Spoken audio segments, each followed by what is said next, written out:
Masyarakat Hindu di Bali dalam kehidupan sehari-hari selalu berpedoman pada ajaran agama Hindu, terutama dalam pelaksanaan upacara ritual, karena mampu membangkitkan emosi keagamaan, menciptakan rasa aman, tentram, dan selamat.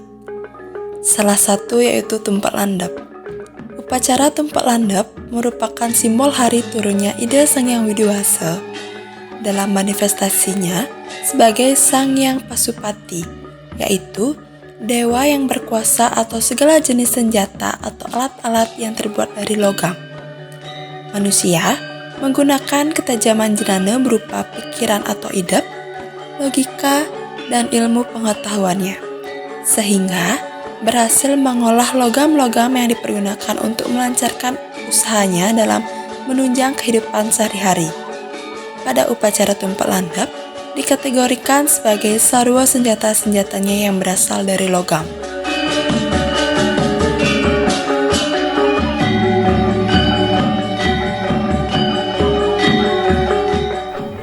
Kalau kita berbicara tentang Tumpak Landep juga kan itu adalah kaitannya dengan rangkaian Saraswati. Saraswati Nika itu turunnya ilmu pengetahuan. Habis Saraswati itu ada pagar besi, habis pagar besi itu ada Somoribak, habis Somoribak itu ada Sabuh Mas, habis Sabuh Mas itu ada pagar besi, habis pagar besi itu baru kita akan bertemu dengan Tumpak Landep. Jadi ketika kita berbicara tentang Tumpak Landep itu tidak bisa kita lepaskan dari rangkaian dari hari raya yang sudah saya sebutkan tadi itu. Turunnya ilmu pengetahuan, setelah itu disucikan, ilmu pengetahuan yang tersucikan itu nanti akan menghasilkan hulu yang penuh dengan beras. Kemudian berbagai macam perhiasan akan dihasilkan. Dan juga akan melindungi kehidupan kita. Barulah dari rangkaian itu akan ada yang kita sebut dengan Tumpak Landep. Jadi kita tidak bisa melepaskan rangkaian dari upacara yang tadi itu. Tumpak Landep itu jika kita cari kata tumpak itu dalam bahasa Jawa kuno itu harinya artinya adalah hari Sabtu. Setiap hari Sabtu dalam bahasa Jawa kuno disebut dengan tumpak. Tapi di Bali kemudian terjadi pergeseran makna. Hingga akhirnya kata tumpak itu berarti hari Sabtu yang kena dengan Kliwon. Sabtunya adalah Sabtu Wara, kemudian Kliwon itu adalah Pancawara. Nah, kata landep itu artinya tajam, runcing dalam bahasa Jawa kuno. Nah, kemudian inilah yang kita maknai sebagai hari untuk merayakan benda-benda yang tajam dan runcing. Tapi ketika kita berbicara tentang Tumpak Landep, kita harus membuka sebuah naskah yang bernama Sundari Gamo untuk bisa memahami Tumpak Landep itu dengan benar. Tentu kita harus melihat Sundari Gamo ini sebagai satu-satunya naskah yang menjelaskan tentang rangkaian hari raya dalam agama Hindu di Bali. Teks ini otoritatif, artinya teks yang berwibawa, yang menjadi rujukan dari masyarakat Hindu di Bali tentang bagaimana kita merayakan hari raya. Jadinya ketika kita mengacu kepada Sundari Gamo, di sana akan ada penjelasan bahwa Amres Cita Landep Cita Budining Manusia. Artinya mengupacarai ketajaman dari pikiran manusia. Pikiran manusia itu menghasilkan teknologi, dari teknologi ini kemudian akan adalah yang kita sebut dengan benda-benda hasil teknologi. Jadi tumpak landep itu tidak hanya untuk benda-benda tajam saja, tapi mengarah kepada benda-benda hasil dari teknologi.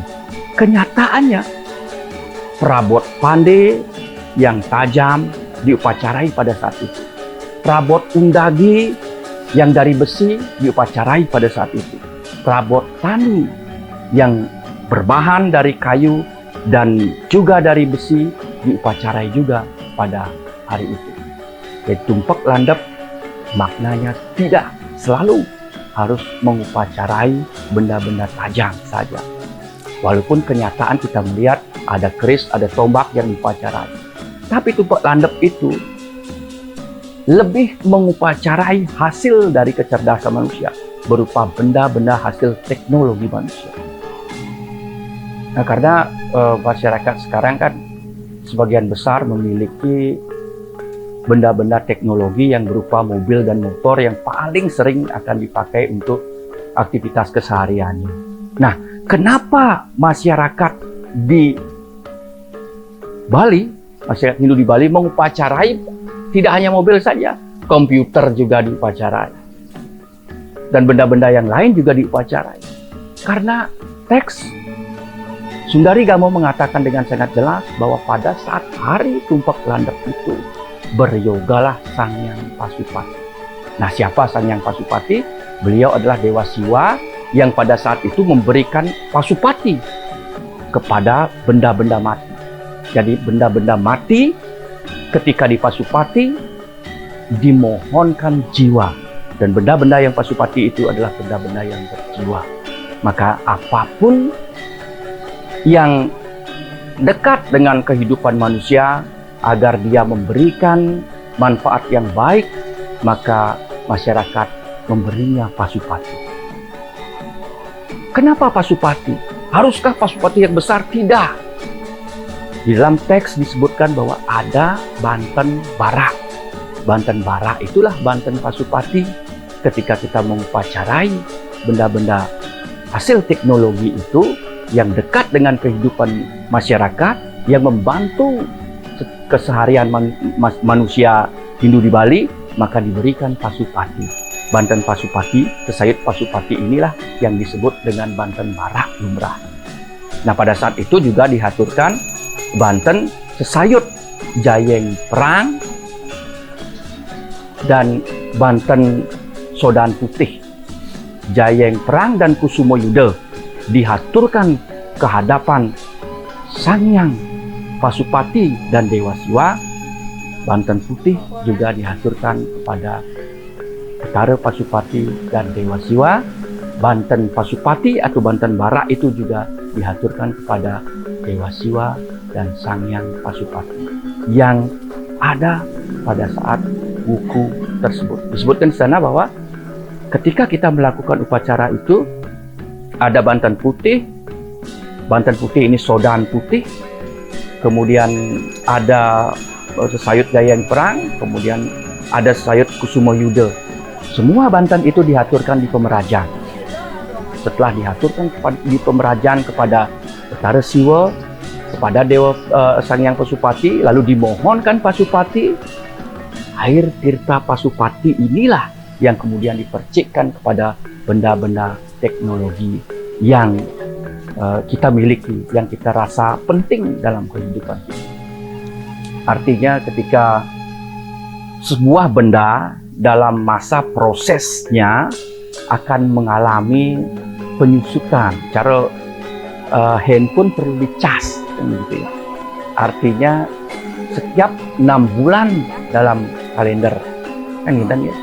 Artinya dalam hitungan Pawukon 210 hari, maka benda-benda itu diberikan kekuatan ulang pasupati. Sama seperti aki, sama seperti handphone yang memerlukan pemberian daya ulang.